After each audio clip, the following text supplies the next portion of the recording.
چپ کردن این ماشین زیاد فاصله نداره. دونات دورت بزن. این یه JMC S350 که اومدیم تو ارتفاعات سعادت آباد تهران میخوایم یه تست آفرود ازش بگیریم. موتور 2000 توربو GDI که تقریبا 200 اسب بخار قدرت تولید میکنه. بین چینی های بازار ایران میشه گفت از موتور قدرتمندی برخورداره که تو این رنج قیمت تقریبا چینی نداریم که همچین موتوری داشته باشه. و البته بزرگترین مزیتی که این ماشین داره و ما داریم ازش استفاده میکنیم اونم قابلیت اینه که شاسی مستقله و آفروده. تفاوتی که کراس اوورها با شاسی مستقلا دارن، صادق این کنمه؟ کنمه. آره عجب چیزیه. اصلا نمیشه. کاوازاکی بود. آره کاوازاکی بود. تفاوت کراس اوورها با شاسی مستقلا چیه؟ دقیقاً همینجاست. شما به هیچ عنوان با یه ماشین کراس اوور نمیتونین همچین جاهایی بیاید و حتما باید ماشین شاسی مستقل باشه. علی میشه چپش نکنی؟ نه داداش، یه ذره شیب ارزی هم نیازه دیگه. اکثر ماشین‌های چینی داخل بازار ایران کراس اووره و این مسیری که ما باهاش اومدیم ما هیچ جوره نمیتونیم باهاش بیایم. و تنها ماشین آفرود باید این مسیر رو بیاد که ما به جرئت میتونیم بگیم S350 یه ماشین آفرودیه. سنگلاخ اینجا حاجی. اینجا خیلی وضعیتش داغونه. خیلی از چینی‌های داخل بازار ایران مثل حالا فیدیلیتی و سری تیگو و MVM و اینا تو خود ترافیک داغ میکنن. دقت کردی و شنیدی؟ به خاطر گیربکس دبل کلاج و دبل کلاج و یا حالا CVT دارن. آره. به نظر من این گیربکس AT که روی ماشین خودش هم یه نقطه مزیه. الان من چند وقت پیش دیدم که یه لنکروزی اومد از اینجایی که الان ما می‌خوایم بریم رفت و یه ذرم البته پر بود ماشینش ولی یه ذرم زور زد.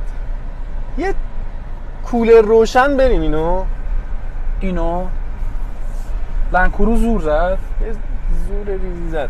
چی میشه دیگه؟ آقا من گذاشتم رو حالت لاک، ماشین تیپ ترونیک، بعد دنده یک، ببینیم میره. کولرم روشن. کولرم که روشن. همه از سوی او اومده این و به سوی او باز میگرده. یا علی بابا آفرین.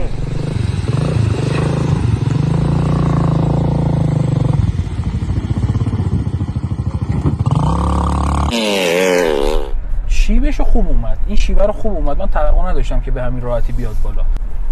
خب شیبه ارزی رو بگیریم. من برم پایین. برو پایین. اینجا خودت هم برو صادق که ببینی. چطوره؟ خوبه. یکم کمکش بدیم که چپش کنیم یعنی. خب چیکار کنیم چپ شه؟ نهایت کشیشی که تعلیق عقب داره الان اینقدره که به نظر من قابل قبوله. شیطونه میگه ماشین بیشتر از یک وجب من فاصله داره. میشه گفت 1.5 وجب چرخ به نسبت اتاق فاصله داره و کاملا خودشو کشیده. اینم از فشاری که من دارم روی این ماشین میارم. گفتم که زیاد الان ما با چپ کردن این ماشین فاصله نداریم و میشه گفت عملکرد خوبی رو داره تو سلنگ شدن و همینطور شیب ارزی. خیلی خوب سلنگ شد. چقدر فاصله گرفت؟ حداقل فکر کنم اینقدی بود. 1 وجب و تقریبا نیم به نسبت گلگیر و اتاق. مگر خوب تا جایی که میتونه خودشو میکشه برای اینکه بتونه اتصالش رو به زمین حفظ کنه. خوب علی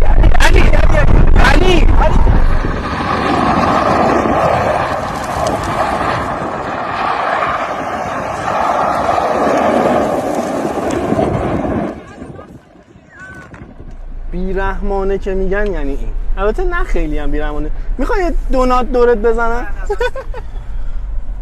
واقعا تجربه آفرود خوبی بود با این ماشین. آره حسابی گرد و خاک کردیم. من تو گلوم پر خاکه و حرف زدن ماشینی که میچرخه یعنی قدرتش بسه. یه سری ماشینا نمیچرخه. چه میدونم شما با چه ماشینی رو آخه مثال بزنم که کاپرا مثلا. تجربه آفرود خوبی بود و نزدیک بود به تجربه آفرودی که من با پرادو داشتم. البته میگم نزدیک بود. خب یعنی ماشین 4000 تا کاره. خب اتاق هیچ صدایی نمیده. یعنی مثلا آنچنان چیزی نداره. به نظرم بیشتر از پرادو میارزه. پرادو 2006 هفتی که کار ما با توجه به رنج قیمت داریم میگیم. آره دیگه رنج قیمت خیلی مهمه. نسبت به رنج قیمت چون اتاقش اصلا صدا نمیده و هر ما شما با هایلوکس هم یه صدا رو میشنوی. حالا شاید به خاطر سفت بودنشه ولی من خوشم اومد واقعا. آره منم خوشم اومد.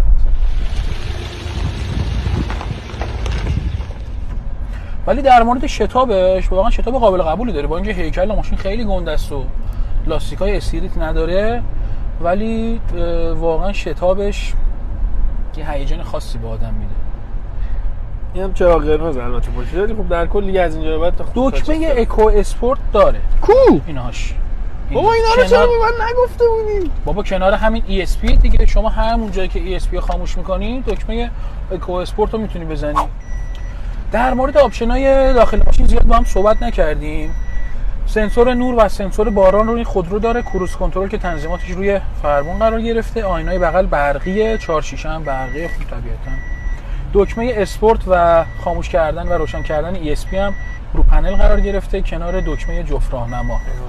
یه مانیتور چند اینچیه؟ فکر کنم 7 اینچیه.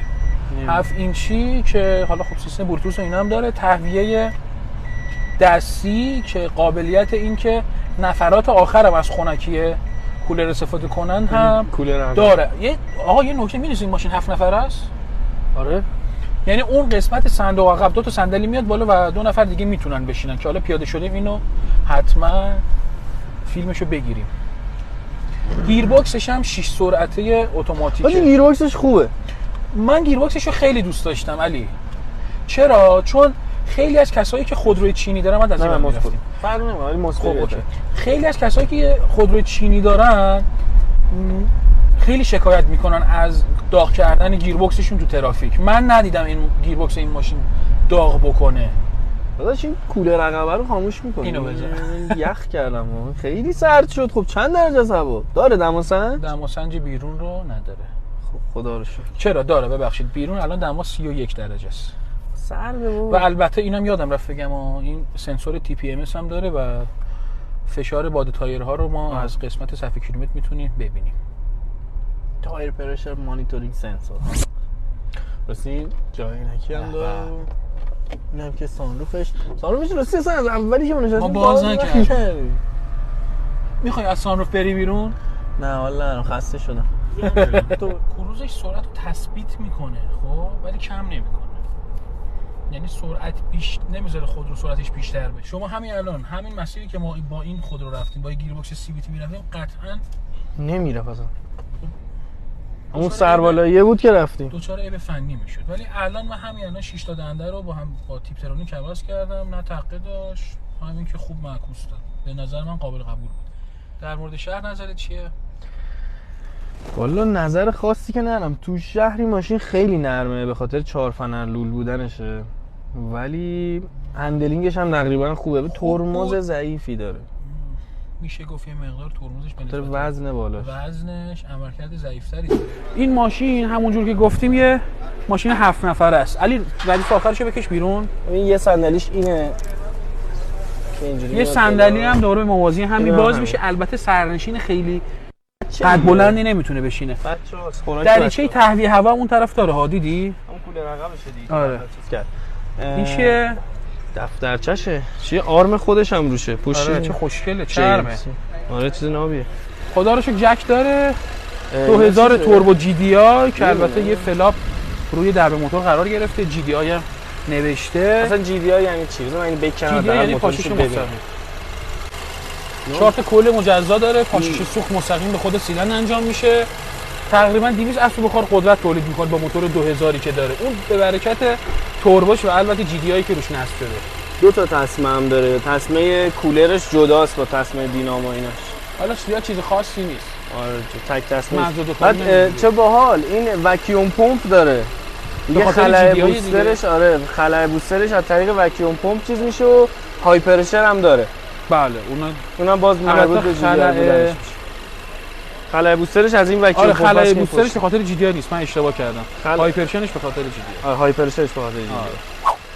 این اولین تست و بررسی گروه ما بود. نظری دارید در مورد JMC S350 حتما به اون بگید. اگر نکته جامون اونم حتما به اون بگید تا بتونیم ازش استفاده بکنیم. منتظر ویدیوهای بعدی هم باشید. دستم نره زیرش. خداحافظ.